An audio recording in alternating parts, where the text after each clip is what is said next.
Buenas tardes, Sor Cristina. Buenas tardes, Padre Obispo, ¿cómo está? Avanzando en la semana, ya es martes. Ya es martes, ni te cases, ni te embarques. Ni de tu mujer te aparte. O del marido. O del marido, de mi esposito bello. Así que cuídelo y ámelo. Ay, con todo mi corazón, con toda mi alma, con todo mi ser, Padre, amo a mi esposo. Que Jesucristo te explique eso bien. Es Jesucristo, con Él me desposé. En el 2008, Padre. En el 2008 tomé mis votos perpetuos y dije hasta la muerte. No, pero usted se profesa. Mis votos perpetuos. Ah, sus perpetuos, pero se desposó. Me desposé, claro. En el noviciado. En el noviciado. Es que yo siempre le suelo decir a las religiosas, esto no viene al caso, pero ahora que salió. Ah, muy bien. Digo, mire, cuando usted hace sus primeros votos, usted se casa con Jesucristo. Muy bien. Después, con hacer los perpetuos, se casa con la comunidad. Con la comunidad. Pero yo recuerdo, Padre, cuando me estaba preparando para el noviciado, era postulante, y el sacerdote que nos dio el retiro, ¿verdad?, para ese paso a la siguiente etapa, nos decía, desde postulante, esposa es esposa. Desde ese... No es que los primeros votos son la clave. Lo que pasa es que en el proceso de vida religiosa, por ser un proceso, se le ayuda al candidato o a la candidata, en este sentido, cuando son damas, a ir madurando esa vocación para cuando haga los votos definitivos. Que es la consagración total ya al servicio de una vida que se entrega. Pero antes ha habido esa prueba. Esa es la ventaja que tienen los religiosos, que no tienen los casados, que se casan y ya. Y nosotros tenemos la oportunidad de ir en ese proceso descubriendo, ¿verdad? Discerniendo. Todo es un proceso de discernimiento para cuando demos ese paso estemos seguras. Yo recuerdo que mi papá me preguntó, ¿estás segura de lo que vas a hacer? Y yo le dije, sí, papi, estoy muy segura. Amén. Muy segura. Lo mismo los que se casan, que coja oreja a alguien que está por ahí ¿verdad preparando que su matrimonio. Sí, que ahí ya pronto todavía. Vamos en espera de eso. Bueno, si está de Dios que así sea, así será. Usted continúe en ese discernimiento. Oramos pues, que el Señor nos guíe. Señor Jesucristo, que tú que nos acompañas en el camino de la vida. Te pedimos que enciendas nuestros corazones con el fuego de las Escrituras, para que participando en tu mesa, seamos fortalecidos en el amor y la unidad, y así lleguemos a ser auténticos servidores del reino. Tú que vives y reinas por los siglos de los siglos. Amén. Santa María de Guadalupe. Ayúdanos a ser discípulos misioneros. San Juan Diego. Ayúdanos a ser discípulos misioneros. Beato Carlos Manuel. Ayúdanos a ser discípulos misioneros. Seguimos avanzando en esta reflexión. Hablábamos ayer de esa evangelización persona a persona y cómo ese número 128 daba como un resumen de lo que descubrimos en el Evangelio de Maús, que es el texto que nos acompaña en nuestra reflexión durante este año pastoral. Y ahora damos un pasito más. Carismas al servicio de la comunión evangelizadora. El Espíritu Santo entonces enriquece a los cristianos, a las cristianas, con unos dones particulares para servir. Los llamamos carismas. Y ese carisma es la forma en que el Espíritu actúa. A uno nos da uno, a otro nos da otro, y nos vamos complementando mutuamente. Nos dirá el Papa en el numeral 130. El Espíritu Santo también enriquece a toda la iglesia evangelizadora con distintos carismas. La enriquece, fíjate, a toda la iglesia. No a unos cuantos, sino a toda la iglesia. A todas. Importantísimo entender esto, porque los dones que da el Espíritu Santo es al servicio de la humanidad desde la iglesia. Sus dones para renovar y edificar la iglesia. Entonces los dones son dones. Son dones dados para renovar y edificar la iglesia. No para beneficio propio. Por eso el don que Dios le ha dado a usted, tocar la guitarra, no es para que usted toque la guitarra para usted, sino para que toque para la comunidad. No son un patrimonio cerrado, entregado a un grupo para que lo custodie. Más bien son regalos del Espíritu, integrados en el cuerpo eclesial, atraídos hacia el centro que es Cristo, desde donde se encausan en un impulso evangelizador. Léalo otra vez porque esta frase ayuda mucho a entender cómo Dios me ha regalado a mí unos dones, unas cualidades, pero no son para mi beneficio, son para el beneficio de la comunidad. no son un patrimonio cerrado. No es cerrado. Esto es mío. No. Entregado a un grupo para que lo custodie. Una comunidad religiosa, por ejemplo, en el caso de ustedes que son dominicas y dedican a la familia. Esto es nuestro. No. Uno provee, uno multiplica. Y la alegría es hacer partícipe de este don a muchos. Más bien son regalos del Espíritu integrados en el cuerpo eclesial. Dios lo da a tu persona para que a través de la comunidad pasen a la iglesia y de la iglesia al mundo entero. Atraídos hacia el centro que es Cristo. Cristo es la fuente. Desde donde se encausan en un impulso evangelizador. Se encausan, se mueven, se motivan, se lanzan. ¿A qué? A producir. Y eso es la evangelización. Frutos que dan vida y vida en abundancia. Un signo claro de la autenticidad de un carisma es su eclesialidad. Es decir, que no está cerrado, sino que está abierto a todos. Su capacidad para integrarse armónicamente en la vida del santo pueblo fiel de Dios para el bien de todos. Si yo me encierro y solo es para mí y busco mi beneficio personal, eso no es de Dios. Y esto es interesante entenderlo, porque es para el bien de todos. Una verdadera novedad suscitada por el Espíritu no necesita arrojar sombras sobre otras espiritualidades y dones para afirmarse a sí misma. Si está al servicio es armónica. Entonces, si yo tengo el don de cantar, no puedo estar peleado con el que tiene el don de rezar, porque ambos se necesitan. Correcto. O el don de servir. Digo esto que son los más sencillitos, ¿verdad? Pero hay otra serie de dones que Dios regala y en armonía los vamos descubriendo. Es como los dedos de la mano, que tienen distintas funciones. Y un dedo no es más importante que otro, pero todos se necesitan para poder ser mano, para poderse ayudar, para poder agarrar. En la medida en que un carisma dirija mejor su mirada al corazón del Evangelio, más eclesial será su ejercicio. Mientras más mira el Evangelio, más eclesial será su se pone al servicio de la iglesia. Por ejemplo, y perdonen, ¿verdad? No quiero ser hiriente, pero sí iluminador. Hay personas que tienen el don del canto.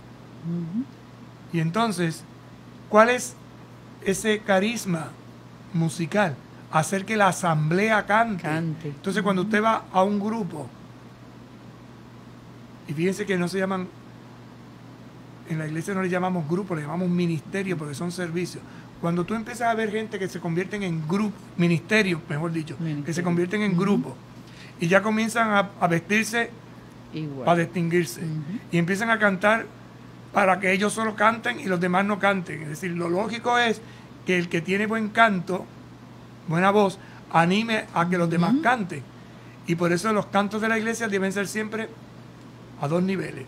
Hay un coro, un estribillo que cantan todos, y hay una estrofa. Correcto. La estrofa es la que debe manifestar porque es más fácil, pero el estribillo tiene que hacer. Entonces, cuando tú vas a un sitio donde, como Cuca Gómez, ni el estribillo ni el coro, y cantan unas cosas tan rebujadas que tú dices, pero ¿y esto qué es? Y tú te quedas. Entonces, no, uno se siente como que no celebra en su totalidad. No participa. Mientras que el ministerio del canto está hecho para que la gente participe. Y por eso hay estribillo y hay estrofa.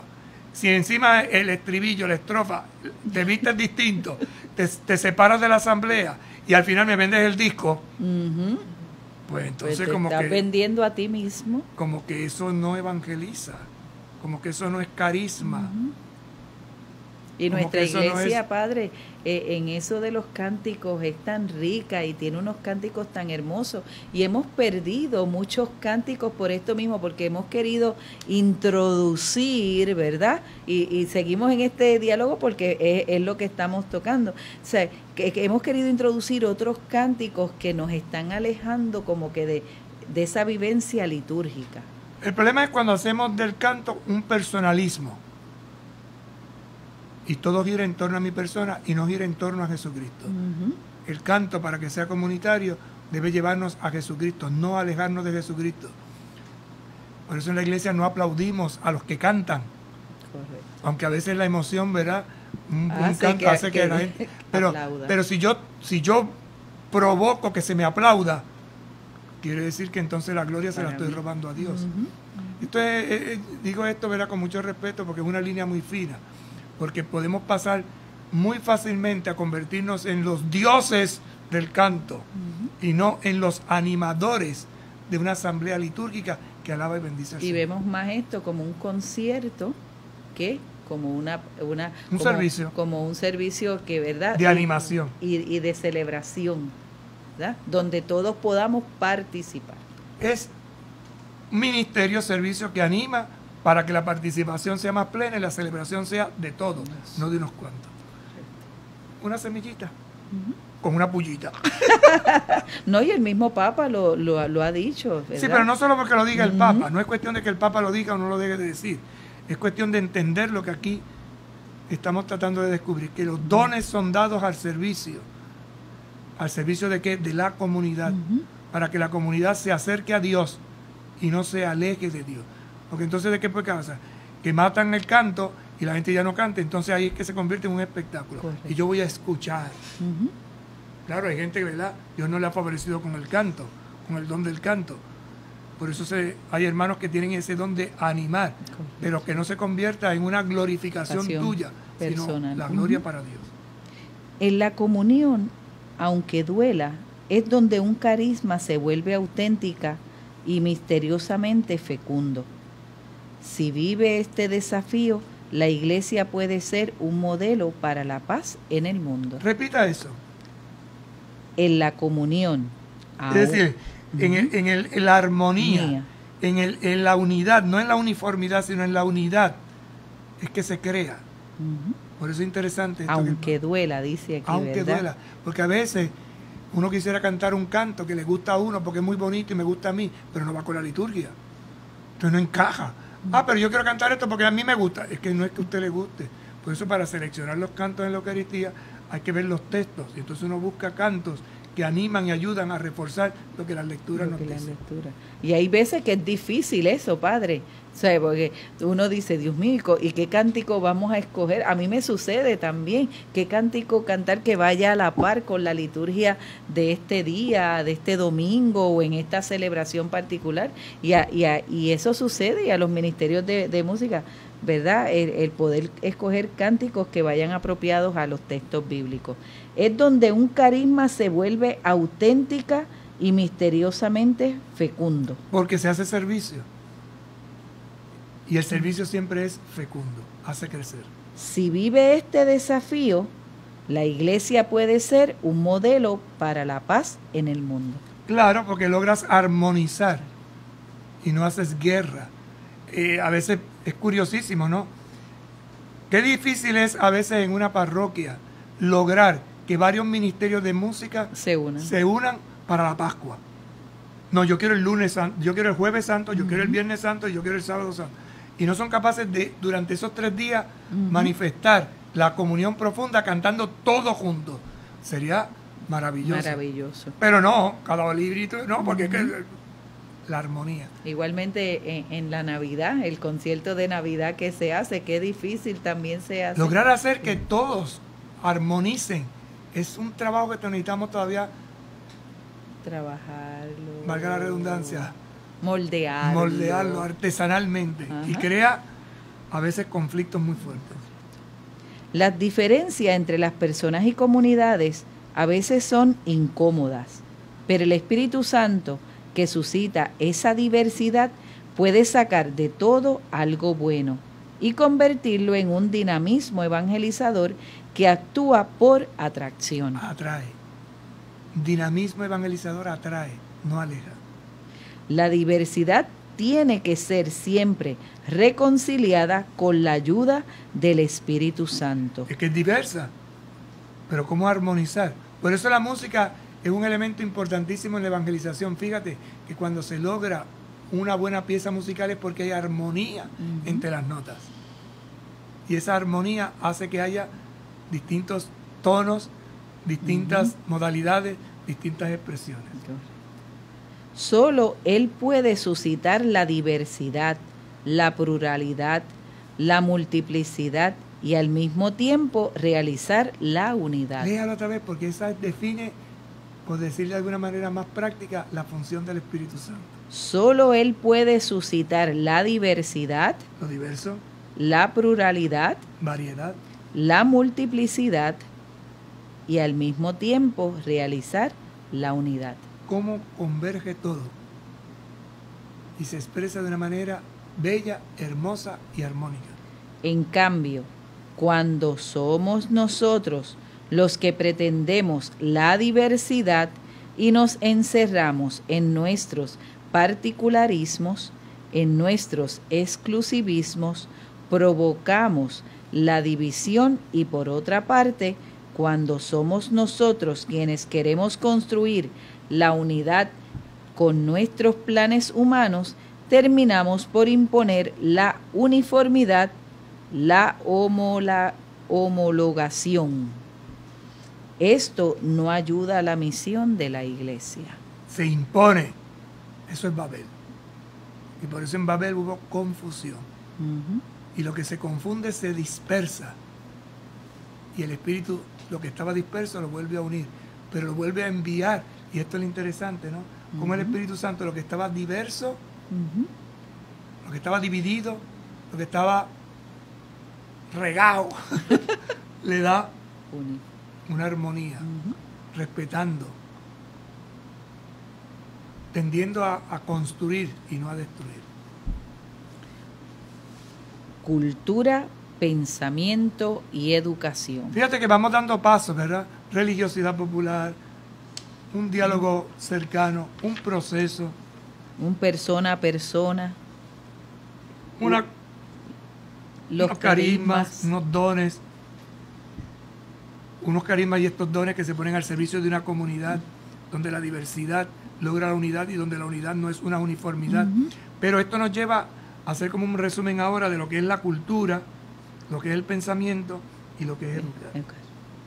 Dirá el Papa en el numeral 132, el anuncio a la cultura implica también un anuncio a las culturas profesionales, científicas y académicas. Entonces este anuncio ya no se queda solo con la religiosidad popular, no se queda solo con lo sencillo, sino que da un paso más. Vamos a aquellos que dentro de la sociedad tienen una manera específica de trabajar, de vivir, de servir. Se trata del encuentro entre la fe, la razón y las ciencias. Entonces, cultura, profesionales, profesiones, ciencias y académicas. Y esto nos lleva entonces al puente entre la fe y la razón y la ciencia. Fe, razón y ciencia, que no están peleadas, sino que tenemos que buscar la forma de armonizarlas.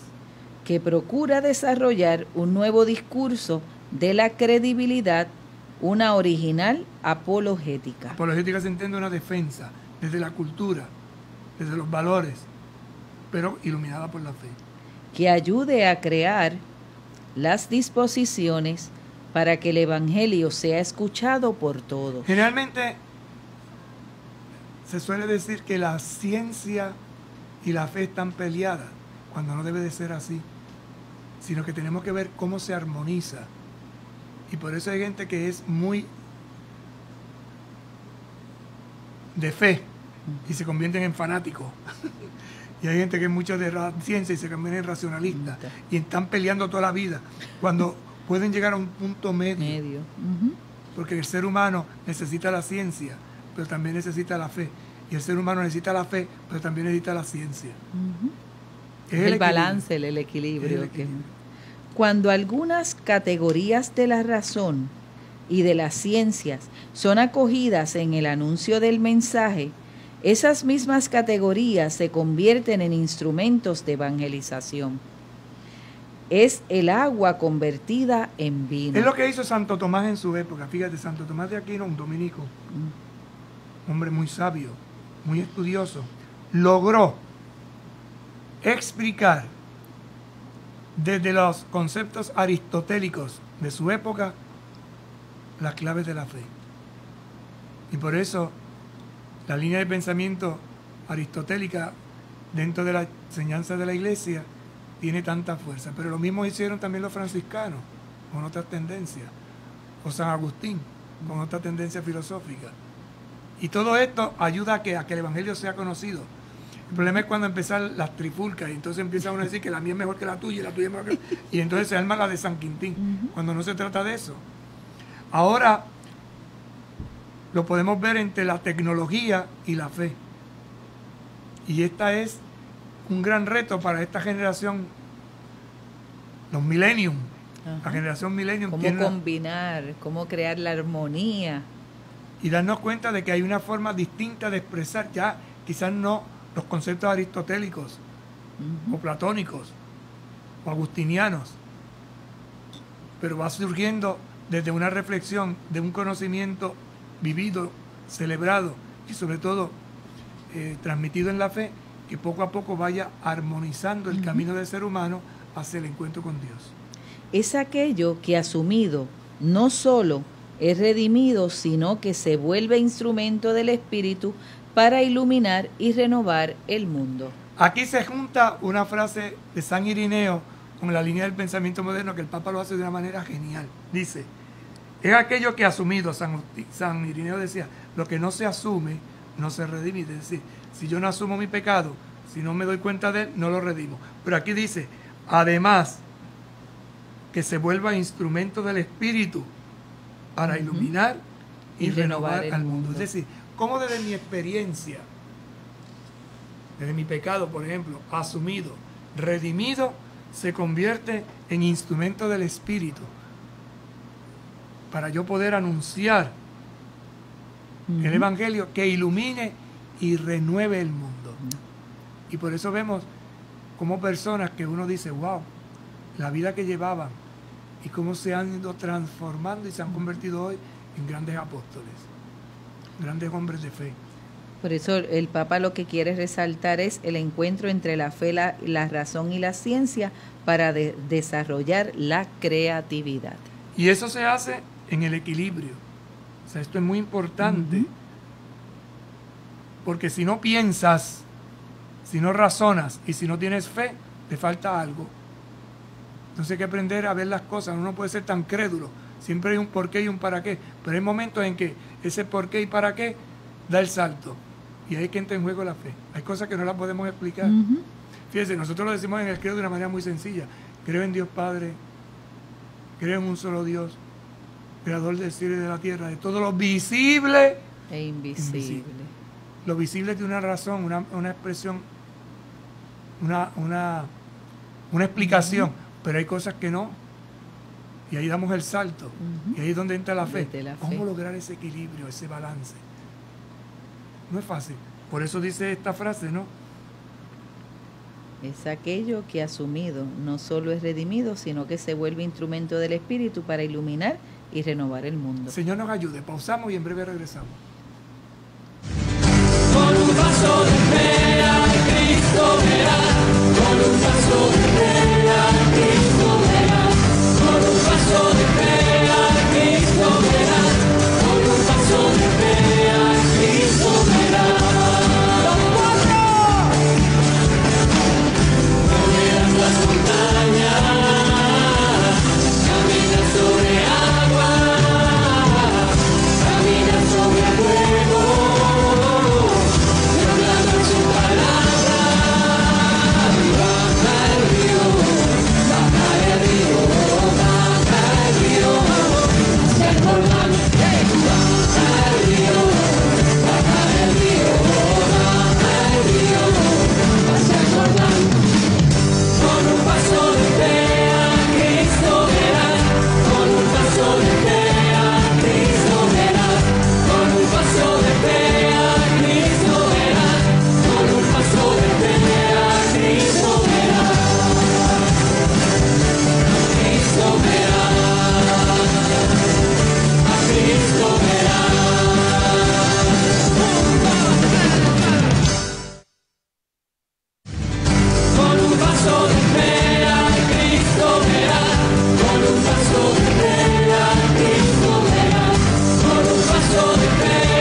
Continuamos y saludamos en este momento a todos aquellos que nos sintonizan por Católica Radio 88.9 o a través de el Facebook Live, ¿verdad? Que se unen a nosotros. Muchas gracias por su apoyo, por los saludos que nos envían diariamente a Padre Obispo y a estas servidoras. Así que unidos en oración por ustedes. Seguimos compartiendo con mucha alegría, ¿verdad?, esta exhortación apostólica en este mundo actual, la alegría del Evangelio del Papa Francisco. Y estábamos compartiendo sobre la cultura, pensamiento y educación, un encuentro entre la fe, la razón y las ciencias para desarrollar la creatividad. Y ese era el numeral 132. Hay que entender este numeral dentro del concepto del capítulo 3, que es el anuncio del Evangelio.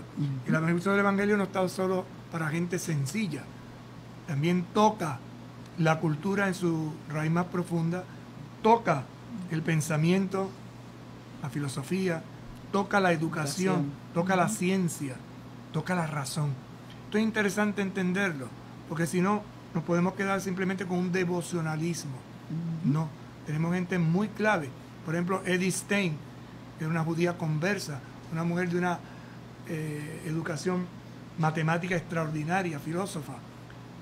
Muy curiosa su línea de pensamiento y cómo esto en su búsqueda fue guiada hacia el encuentro con Jesucristo, cambia su vida, pero no dejó de ser pensadora. Correcto. La pena fue que murió en un campamento, los nazis la mataron, ¿verdad? Pero cuando uno lee sus escritos, su profundidad, uno se da cuenta de esa lucha de la mujer pensadora, de la mujer que analiza, de la mujer que desde la fe descubre esa acción de Dios en la historia y en el mundo. Eso es evangelizar. Nos dirá el numeral 133. Ya que no basta la preocupación del Evangelio por llegar a cada persona, y el Evangelio también se anuncia a las culturas en su conjunto, la teología, no solo la teología pastoral, en diálogo con otras ciencias y experiencias humanas, tiene gran importancia para pensar cómo hacer llegar la propuesta del Evangelio a la diversidad de contextos culturales y de destinatarios. Si la filosofía es el estudio del ser humano, del hombre, de su humanidad, de su pensamiento, la teología es desde la experiencia de Dios, pero no solo la teología pastoral, lo que lleva a la acción de celebraciones, sino la teología en su profundidad. ¿Quién es Dios? ¿Cómo explicamos a Dios en el concepto razón, científico, de pensamiento? Porque hay gente que tiene un pensamiento desarrollado en una línea de análisis muy profundo y no basta con decir Dios me creó. Hay que ver la razón, a quién llamamos Dios, y todo esto pues lleva a discusiones, análisis, a preguntas, a veces a diálogos muy fuertes donde no se entiende y se comprende, y entonces por no llegar a ese punto medio, pues entonces se ataca y se hace daño. La Iglesia, empeñada en la evangelización, aprecia y alienta el carisma de los teólogos y su esfuerzo por la investigación teológica, que promueve el diálogo con el mundo de las culturas y de las ciencias. Ese es el trabajo de los teólogos, crear un puente entre cultura y ciencia, para que Dios se haga presente, para que se descubra a Dios con un lenguaje que exprese su realidad y sobre todo evangelice. Y recordemos que por evangelización estamos entendiendo que conozcan el amor de Dios. Convoco a los teólogos a cumplir este servicio como parte de la misión salvífica de la Iglesia, pero es necesario que para tal propósito lleven en el corazón la finalidad evangelizadora de la Iglesia y también de la teología, y no se contenten con una teología de escritorio. Sí, que no sea una teología fuera de la realidad, que no sea una teología solamente de lucubraciones y de pensamientos, sino que lleve el Evangelio ¿a qué? A que se transformen esos conceptos erróneos que nos apartan de Dios y nos impiden avanzar hacia Él. Las universidades son un ámbito privilegiado para pensar y desarrollar este empeño evangelizador de un modo interdisciplinario e integrador. Nosotros tenemos la ventaja de tener aquí en Puerto Rico una universidad pontificia, católica, tiene 3 recintos, el de Ponce, Mayagüez y Arecibo. ¿Y de qué se trata en estas universidades? Pues como dice aquí, ¿verdad? Ámbitos privilegiados para pensar y desarrollar este empeño evangelizador. Entonces, se trata de formar profesionales católicos, de pensamiento católico, abiertos a establecer un diálogo entre las diversas culturas, entre las diversas ciencias, pero de una manera interdisciplinar, donde nos ayudemos todos a encontrar ese ser humano que en el desarrollo y en la fidelidad de su razón, de su estudio, que es la ciencia, encuentre a Dios y le dé respuesta de vida. Las escuelas católicas, que intentan siempre conjugar la tarea educativa con el anuncio explícito del Evangelio, constituyen un aporte muy valioso a la evangelización de la cultura. Aún en los países y ciudades donde una situación adversa nos estimule a usar nuestra creatividad para encontrar los caminos adecuados. ¿Por qué surge la educación de las escuelas católicas? La educación es un proyecto del ser humano, pero en las escuelas católicas, en el proyecto evangelizador que tenemos en las escuelas católicas, se va sembrando en las nuevas generaciones los valores del Evangelio. Y por eso se ayuda a un niño en la medida que va creciendo y se le va evangelizando progresivamente en su edad a tener un pensamiento crítico que le prepare para en un futuro elegir aquella profesión de acuerdo a sus carismas y dones en los cuales pueda servir a la sociedad desde su formación holística, cristiana católica en este caso, ¿verdad? Y por eso es interesante entender y no despreciar y favorecer esa educación, no mirándola simplemente como un grupo elitista, sino como formativo. Si tú como cristiano católico tienes la posibilidad de enviar a tus hijos o tus hijas a una escuela católica, aprovecha, porque muy cerca de ti es posible que haya una escuela. Es verdad que es sacrificio, que hay que invertir, pero en esa inversión estás formando no solo un ciudadano responsable, sino estás preparando un santo, una santa. Aquí nos volvemos muy místicos si quieres, ¿verdad? En este aspecto, pero esto hay que pensarlo, a veces como que no nos damos cuenta. La mejor herencia que le podemos dejar a nuestros hijos es una buena educación. Y cuando esa educación está fundada en los valores del Evangelio, mucho más, porque vamos haciendo que este ser humano que va creciendo y desarrollándose encuentre el Evangelio como una forma de vida que influye no solo en el ámbito espiritual, sino social, político, económico, en el ámbito que le tocará vivir universalmente. Hemos terminado este capítulo. Vamos a hacer un resumen que nos preparará también para el próximo capítulo. Que es la segunda y tercera parte del capítulo 3. Es correcto. Un capítulo que tiene 3 partes. ¿Qué hemos visto aquí? El pensamiento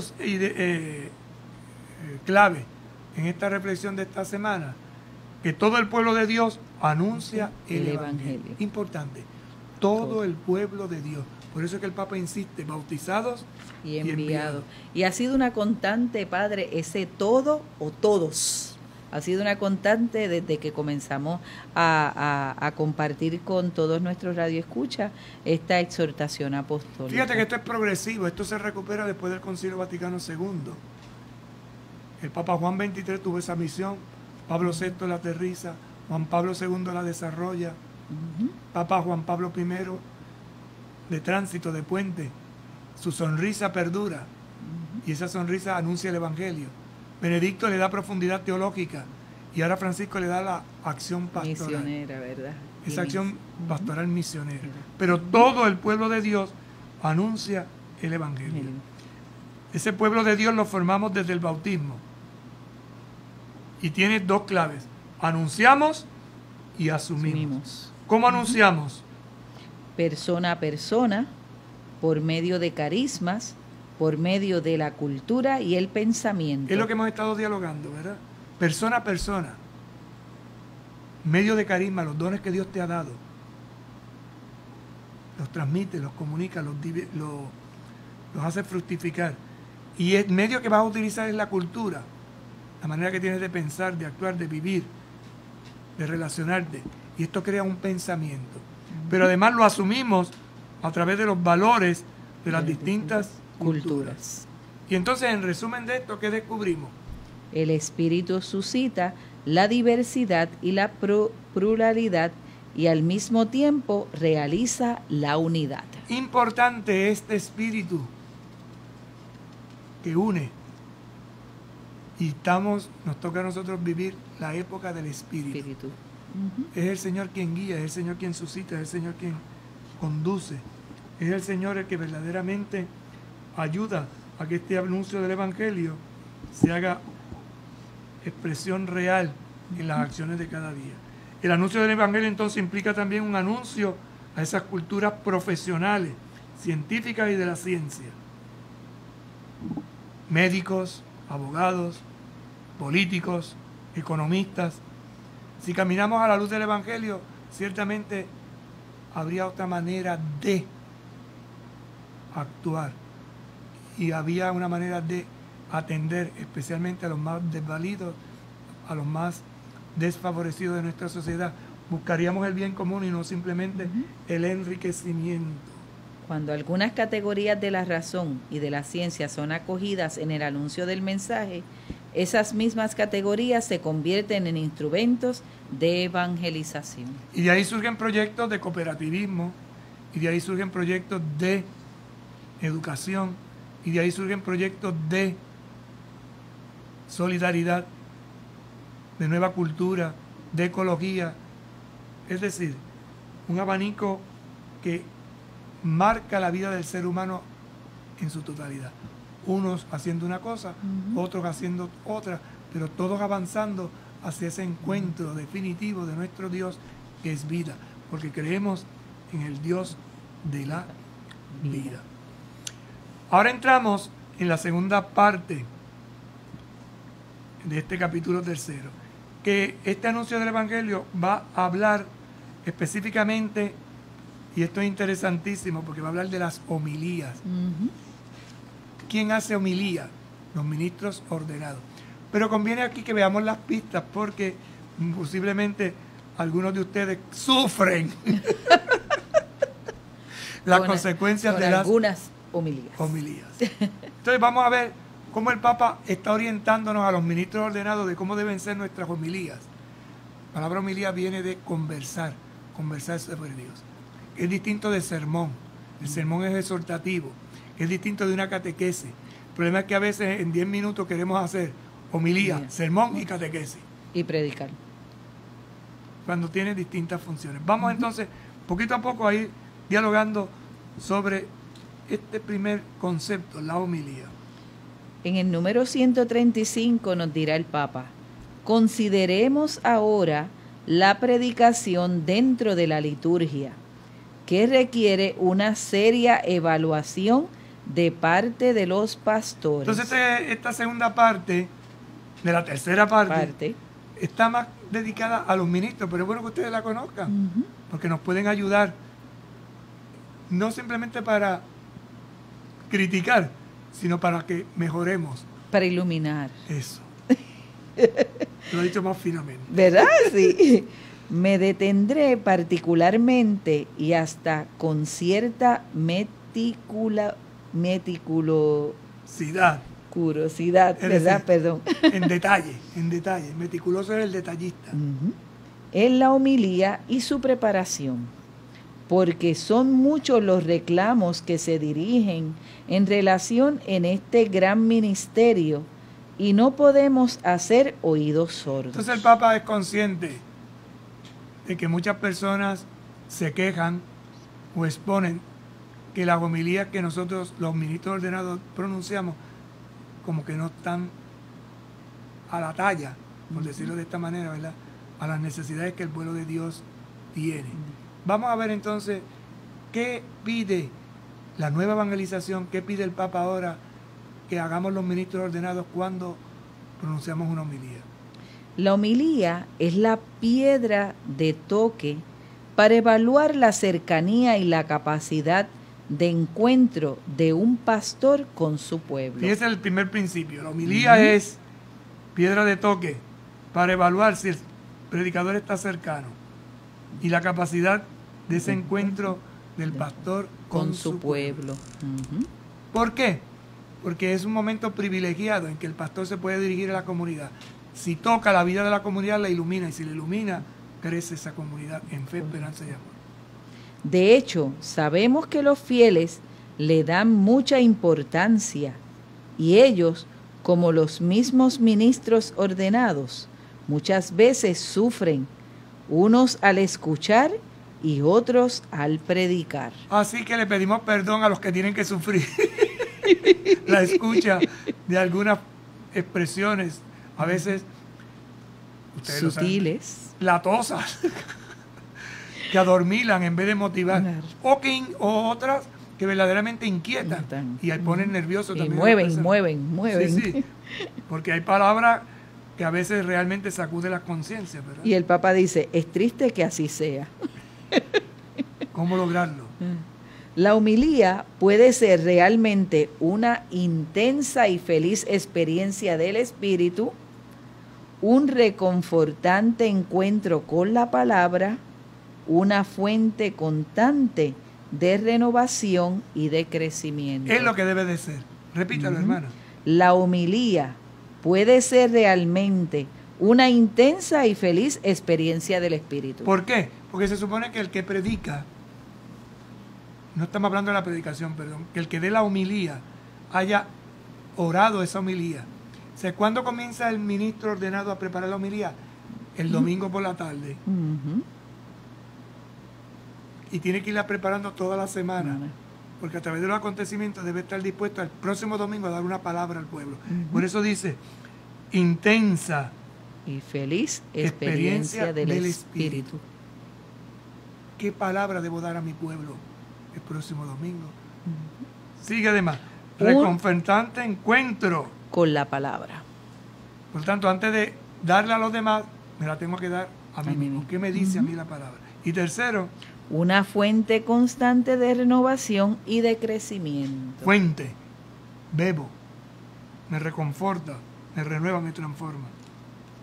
Renovemos nuestra confianza en la predicación, que se funda en la convicción de que es Dios quien quiere llegar a los demás a través del predicador y de que Él despliega su poder a través de la palabra humana. Fíjense entonces, Dios quiere llegar a los demás, al pueblo, pero lo va a hacer a través de una trompeta, de un micrófono, que es el predicador. Ajá.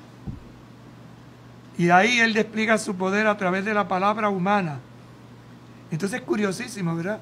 Porque a veces el predicador se prepara muy bien, excelentemente, y no convence a nadie. Porque ¿a quién le está predicando? ¿Está predicando de Dios o se está predicando a sí mismo? Papá nos lleva a pensar seriamente esto, hermanos y hermanas. Y por eso hay que rezar para que aquel que va a predicarnos el próximo domingo durante la semana sienta la asistencia del Espíritu. Ustedes nos ayudan con su oración. Dale palabra al predicador para que pueda darnos la palabra que el pueblo necesita. San Pablo habla con fuerza sobre la necesidad de predicar, porque el Señor ha querido llegar a los demás también mediante nuestra palabra. El Señor llega por la palabra. La fe entra por el oído. Y por eso tiene que ser una palabra que verdaderamente sea fuerza de Dios, palabra de espíritu, de aliento, de sostenimiento, de fortaleza, de anuncio, a veces de denuncia, pero presentando siempre alternativas. Con la palabra nuestro Señor se ganó el corazón de la gente. Venían a escucharlo de todas partes. Se quedaban maravillados bebiendo sus enseñanzas. Sentían que les hablaba como quien tiene autoridad. Con la palabra, los apóstoles y a los que instituyó para que estuvieran con él y para enviarlos a predicar, atrajeron al seno de la iglesia a todos los pueblos. Y ahí lo dejamos, porque ahí queda sembrada esa semillita que mañana continuaremos conversando y dialogando. Vamos a pedirle al Señor esa gracia de que dé a nuestros predicadores la fuerza de su espíritu para dar al pueblo esa palabra de vida que necesita. Lo pedimos a la Virgen María.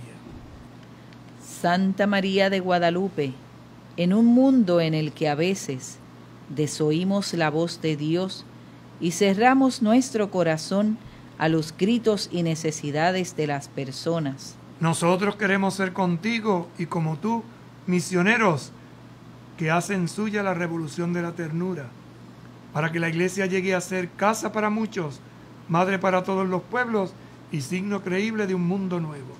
en estos tiempos de pandemia, ayúdanos a poner corazón donde la enfermedad ha provocado muerte, soledad, pobreza y desesperanza. Madre de Dios y Madre de la Iglesia, queremos guardar como tú la palabra de Dios y hacer la vida con generosidad y alegría. Acompáñanos en nuestro camino, para que no busquemos otra cosa que seguir a Jesucristo y buscar en todo la gloria de Dios. Amén. Amén.